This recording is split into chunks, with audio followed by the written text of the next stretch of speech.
Ya, selamat buat seluruh rekan petani sawit yang ada di kawasan Asia Tenggara dan Indonesia pada khususnya. Kembali bersama saya Teddy Archie.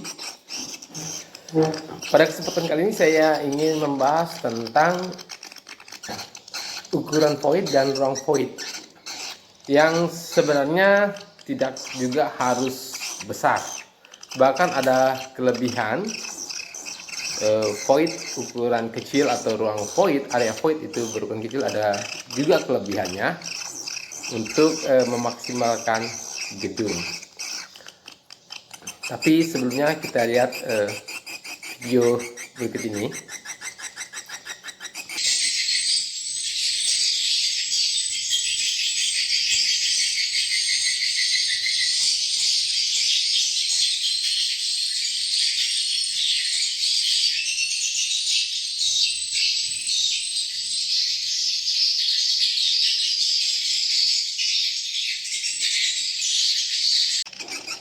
Ya, teman-teman bisa melihat bagaimana manuver walet di video tersebut. Ukuran voidnya kecil aja 2x3 dengan ruang foyer atau ruang putarnya itu berukuran, yang paling atas itu berukuran 3,5 kali 4 meter, 3,5 kali 4 meter yang paling atas. Terus dan di bawahnya itu berukuran lebih kecil, ruang putarnya, ruang area voidnya itu berukuran lebih kecil, ada yang 3x3, ada yang 3,5 kali 4, ada yang 3,5 kali 3,5. Nah, jadi begini, banyak pemahaman bahwa area void atau void itu harus besar. Gedung ini yang saya posting tadi itu berukuran 4 kali 12 meter, 4 lantai dengan ukuran void itu kisarannya antara 2 kali 3. Ada juga yang 2 kali 2,5. Jadi bervariasi ukuran voidnya di gedung tersebut. Nah, teman-teman banyak memahami bahwa void itu harus besar dan area voidnya, ruang putarnya itu, area void itu juga besar. Sehingga ketika gedungnya kecil, misalnya berukuran 4 kali 8 atau 4 kali 6, itu ruang manuver walet di area void itu memakan banyak tempat, menghabiskan banyak ruangan, sehingga ruang inap tersisa 4 kali 4 meter, atau hanya jika di 4 kali 6 ya tersisanya 2 meter, karena memaksa voidnya atau area voidnya itu 4 kali 4 meter. Karena banyak pemahaman bahwa area void harus besar, void juga harus besar untuk mempermudah putaran walet. Jadi begini, sebenarnya untuk void yang kecil itu ada kelebihannya. Ukuran void yang kecil misalnya 2 kali 2 meter atau 1,5 kali 1,5 atau 1 kali 1,5 meter, itu ada kelebihannya dibandingkan void yang besar dengan ukuran 4 kali 4 meter. Untuk ukuran void yang kecil ukuran katakanlah 2 kali 2 meter, ada kelebihannya dibandingkan void yang besar. Keuntungan yang pertama adalah sirkulasi udara dari LMB, dari area void, dari LMB itu lebih sedikit. Sirkulasi udara itu lebih kecil antara ruangan, antara lantai maksudnya itu lebih kecil karena ukuran voidnya kecil, sehingga kita bisa mempertahankan kelembapan yang sudah kita buat, kita usahakan di lantai, mulai dari lantai dasar sampai lantai atas tuh kelembapannya lebih bisa kita pertahankan karena ukuran voidnya kecil, sehingga sirkulasi udara berganti di situ juga kecil. Berbeda dengan ukuran void yang besar, itu sirkulasinya juga banyak, besar dari LMB, karena LMB ini adalah sumber atau tempat pergantian udara yang sangat besar. Apalagi LMB-nya besar, LMB-nya katakanlah 60 kali 80, itu berarti udara di situ bersirkulasi dengan nyamannya. Nah, itu akan menggantikan udara yang ada di dalam, sehingga kelembapan yang sudah kita usahakan itu berganti dengan cepat. Udara yang kering dari luar itu menggantikan udara yang lembab, sehingga kelembapan di dalam ruang inap itu cepat turun, cepat drop, karena tergantikan oleh udara yang masuk dari LMB. Nah, itu salah satu kelebihan dari void yang berukuran kecil, di mana sirkulasinya juga lebih kecil. Keuntungan yang kedua dari void yang kecil itu kita bisa lebih meminimalisir atau mengatur pencahayaan yang masuk dari LMB. Karena voidnya kecil, maka cahaya yang turun ke lantai-lantai di bawah itu juga lebih kecil, intensitasnya lebih kecil, sehingga kita lebih mudah mengatur penataan cahaya di ruang inap. Jadi begini, sebenarnya walet itu juga akan tetap tertarik pada cahaya. Jika ada cahaya di dalam ruang inap, walaupun remang-remang, dia akan lebih berani masuk karena ada cahaya di dalam. Berbeda jika ruangannya gelap gulita, itu walet yang sedang ekolokasi atau walet muda yang sedang mencari rumah baru, dia ragu-ragu untuk masuk karena tidak ada cahaya di dalam. Jadi ada sumber-sumber cahaya di dalam ruang inap itu bisa menarik perhatian walet. Nah, ketika ada cahaya di dalam, dia akan masuk karena dia melihat ada cahaya, ada remang-remang, dia berani untuk masuk. Berbeda dengan ruangan yang gelap. Jadi memang walet tuh punya sifat-sifat juga yang tidak semuanya punya nyali atau mau masuk ke ruangan yang gelap. Tetapi jika sudah nginap, ya memang dia membutuhkan ruangan yang gelap itu tadi, yaitu di sekitar sirip. Di sekitar sirip itu yang harus gelap sebenarnya, karena dia merasa nyaman, merasa aman di situ, berada di sirip yang gelap, di area sirip yang gelap itu dia nyaman di situ, merasa terlindungi, merasa nyaman dari gangguan predator. Sehingga dengan jika voidnya besar, itu cahaya kan banyak, walet akan tertarik lagi karena melihat cahaya yang ada di luar. Ketimbang tidak ada cahaya di dalam, dia akan bisa tertarik lagi karena terpancing oleh cahaya yang besar yang ada di area void. Kelebihan yang ketiga untuk void yang kecil, kita bisa mencegah terjadinya gema di ruang void, khususnya gedung-gedung yang menggunakan dinding beton, itu sering tercipta gema di situ.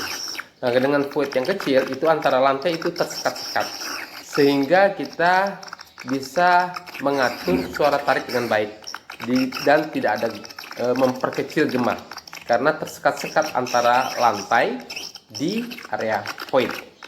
Jadi dia bergerak di antara lantai, per lantai dia bergeraknya. Walet yang manuver bergerak di antara lantai. Tidak keseluruhan naik turun. Dengan ukuran void yang besar, misalnya 4x4, itu suaranya bergema dan walet kadang tidak turun tapi bergerak di atas saja karena kebingungan mencari sumber-sumber suara yang memantul di antara dinding-dinding area void tadi.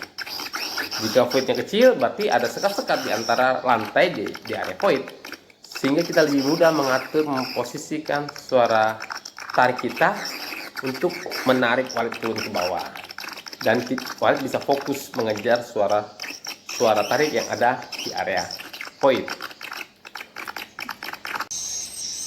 Yaitu beberapa kelebihan dari void yang berukuran kecil.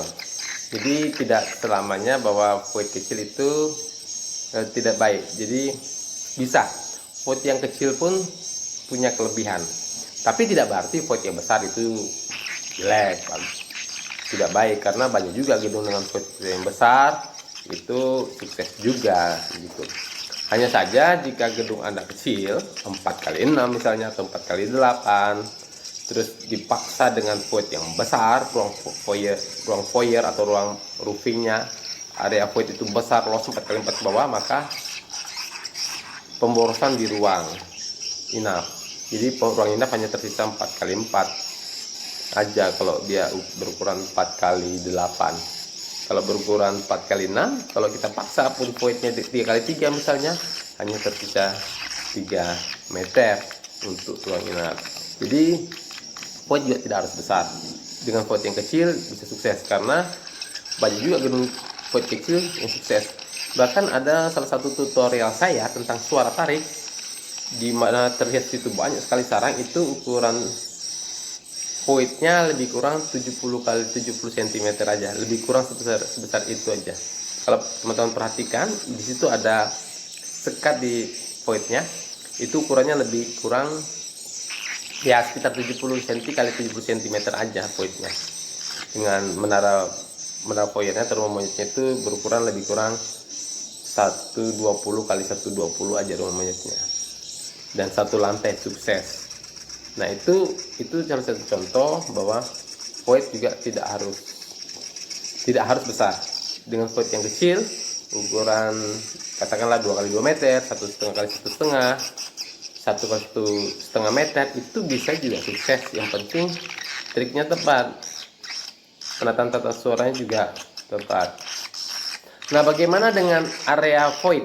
Area void, karena banyak juga memahami bahwa area void itu besar, sehingga walet nyaman untuk turun berputar untuk masuk ruang inap.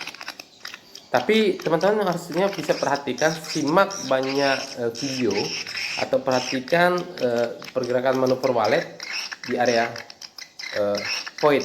Sebenarnya walet tidak butuh ruang putar untuk turun, dia akan menukik turun, langsung terjun turun. Bisa kita lihat sekali lagi videonya, kita lihat.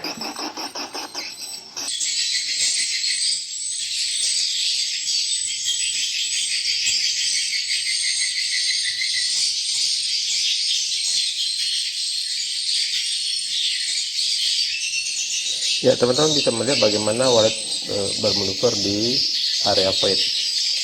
Jadi ketika dia turun, walet tidak berputar, dia bisa langsung menukik turun.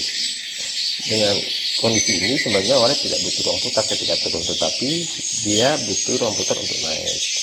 Nah, trik ini yang kita bisa aplikasikan, yang saya aplikasikan, memanfaatkan kemampuan dan kelemahan walet untuk bisa menginapkan semua walet yang sedang ekolokasi di gedung.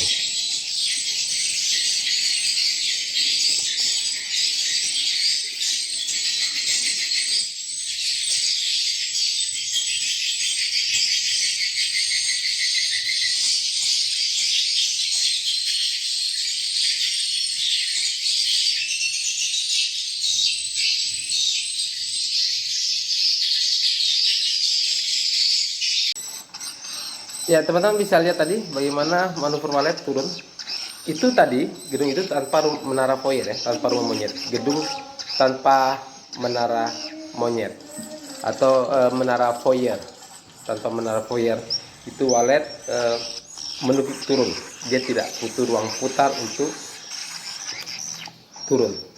Tapi sebaliknya, walet ini butuh ruang putar untuk naik. Khususnya walet-walet muda yang kemampuan terbangnya masih lemah, dimana seperti saya sampaikan tadi bahwa dia harus melawan gravitasi, gaya gravitasi, sehingga untuk naik terus dia akan kesulitan, dia akan mengambil putaran. Nah, ketika dia harus berputar, ini kita ambil kesempatan dengan area void yang kecil, area void ya, bukan voidnya, area void yang kecil. Ketika dia harus berputar, dia akan masuk dulu ke ruang inap per lantai, dia masuk ke ruang inap, berputar di situ dan naik lagi. Nah, ketika semua turun, ketika walet ekologis turun, jadi mau naik lagi, dia akan kembali berputarnya di ruang inap. Ini kita punya kesempatan untuk bisa mengunci walet di dalam, karena dia berputar, dia tertarik dengan suara-suara di ruang inap, ada suara tarik, ada suara inap, formasi yang tepat, suara inap bagus dan sebagainya. Dia yang memang walet yang memang sedang ekolokasi mencari rumah baru, bisa akan menempel di sirip, menempel di suara inap, menempel di suara tarik yang ada di ruang inap, atau menempel saja di sirip dan bertemu dengan walet-walet yang lainnya yang ada di situ, dan dia merasa berada di koloninya. Dan ini bisa kita menarik untuk walet menginap di ruang inap. Ini salah satu trik yang saya gunakan dengan menggunakan area void yang kecil. Area void yang kecil itu saya memaksa walet masuk ke ruang inap untuk berputar. Berputarnya bukan di area void, tapi berputar di ruang inap sebelum naik ke atas. Ini salah satu trik yang saya gunakan di desain-desain saya agar semua walet, setiap walet yang sampai ke lantai dasar itu akan ekolokasi ke semua lantai. Jadi dibutuhkan juga bukan hanya area void yang kecil, dibutuhkan penempatan suara tarik yang tepat, posisi sekat yang tepat. Ya, tapi pada intinya saya tidak menyatakan atau bukan berarti bahwa void yang besar, area void yang besar itu tidak baik, tidak. Ini hanya untuk mengantisipasi gedung yang kecil. Tetapi memang walaupun gedung-gedung besar, saya juga tetap menggunakan trik ini, mengusahakan trik ini, yaitu memaksa walet untuk bisa ekolokasi ke semua lantai. Salah satu caranya dia adalah memaksa dia berputar ruang inap sebelum naik ke atas. Itu salah satu trik yang saya gunakan untuk di desain-desain saya, dan memang desain saya memang sedikit berbeda dengan desain-desain yang sering di-upload oleh teman-teman. Ukuran void yang 4x4 atau area void 4x4 meter itu berbeda dengan desain saya. Desain saya walaupun ukuran gedungnya besar, voidnya tidak sampai 4x4 meter, cukup 2x3 atau 2,5x2,5, ataupun seandainya betul-betul dibutuhkan ya maksimal 3x3 meter. Dan memang trik-trik saya ini kadang-kadang bisa dipahami oleh teman-teman. Banyak juga konsumen saya yang ragu-ragu ketika saya memberikan tata sekat desain saya, karena itu sangat berbeda dengan apa yang dipahami oleh konsumen-konsumen saya ketika meminta desain khusus dari saya untuk gedungnya.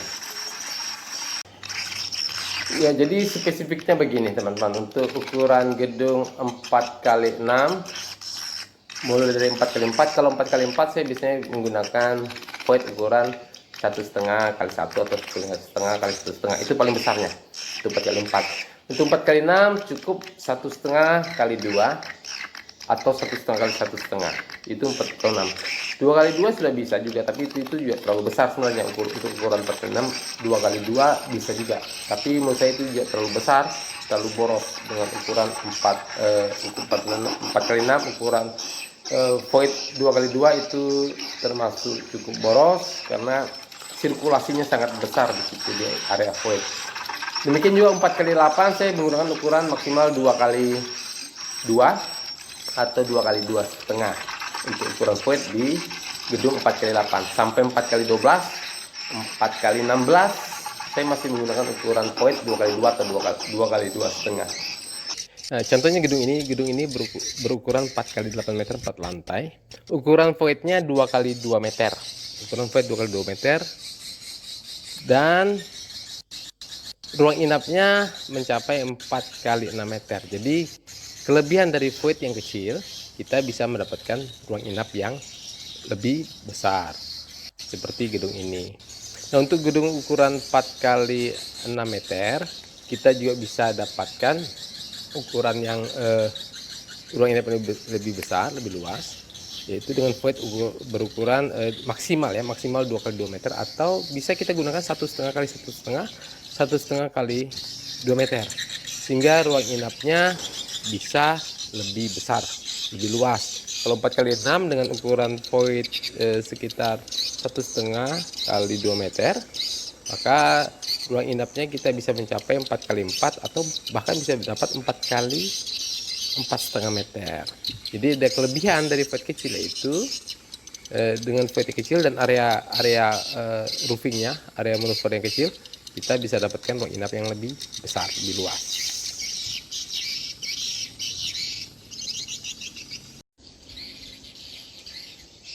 Selanjutnya gedung ini berukuran 4x12 meter. Ukuran voidnya besar. Ini yang paling atas itu 2,5x3 meter.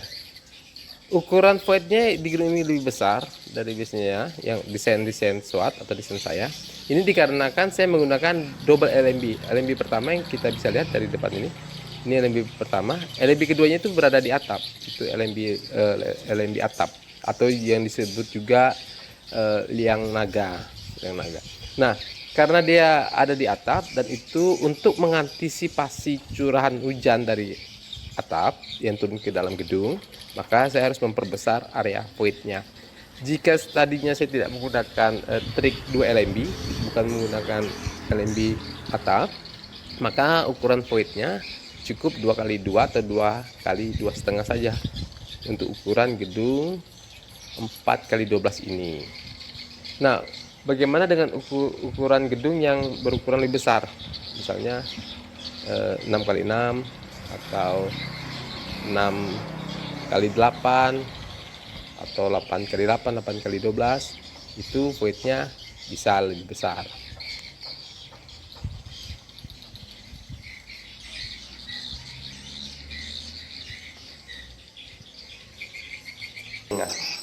Nah, semakin besar gedung ya voidnya bisa semakin besar. Saya buat bisa kalau dia 6x6 atau 6x8, 6x12, 8x12, itu bisa voidnya 2,5 bisa 3x3 atau 2x3, tapi tidak sampai ke 4x4, karena menurut saya ini juga masih pemborosan dan bisa menunjukkan sirkulasi yang cukup besar di antara lantai dan sulit untuk menjaga mempertahankan kelembapan yang sudah kita buat. Yang penting triknya tepat sehingga trik saya bisa bekerja dengan baik, di mana saya selalu memaksa walet untuk berputar di ruang inap untuk naik ke atas. Nah, tapi teman-teman bisa menyimak kembali video saya tadi, bagaimana manuver-manuver walet, bahwa walet sebenarnya tidak butuh ruang putar untuk turun. Dia bisa menukik turun langsung dengan nyaman, tetapi dia akan butuh ruang putar untuk naik, khususnya walet muda. Ya, itu sedikit teman-teman tentang ukuran void yang sebenarnya tidak harus besar dan memaksimalkan gedung mini, gedung berukuran kecil dengan void yang kecil, bahwa void yang kecil juga punya kelebihan untuk mensukseskan gedung. Jadi tidak usah memaksa ukuran void yang besar jika gedung kita kecil, karena sangat disayangkan jika ruang inapnya hanya tersisa misalnya 3x3 meter atau 3x4 meter atau 2x4 meter, sangat disayangkan. Sementara kita bisa memaksimalkan ruang inap yang lebih besar untuk gedung kita. Nah, ini beberapa sedikit penjelasan saya tentang ukuran void dan ruang foyer. Tentu saja mungkin berbeda dengan pendapat teman-teman yang lain yang memang bergelut atau pelaku-pelaku usaha budidaya walet. Para teman-teman konsultan mungkin sedikit berbeda dengan apa yang saya sampaikan, tetapi masing-masing orang pasti punya trik, punya cara, punya metode yang berbeda yang didapat dari pengalaman masing-masing, dan analisa masing-masing. Jelas masing-masing juga pasti punya teori, punya teknik, punya metode. Jadi ini hanya untuk membantu teman-teman supaya jangan khawatir dengan void yang kecil. Void yang kecil pun bisa sukses. Ya, semoga bisa memberi pencerahan teman-teman. Yang penting dari sebuah gedung walet adalah bukan hanya tentang suhu dan kelembaban, tetapi tentang penataan sekatnya, penataan tata suara tariknya, serta suara yang digunakan. Jangan lupa tetap berusaha dan berdoa. Berusaha dan berdoa ini adalah bagian yang tidak bisa terpisahkan. Kuasai ilmunya untuk sukses. Salam sukses produktif dan salam sehat buat semua.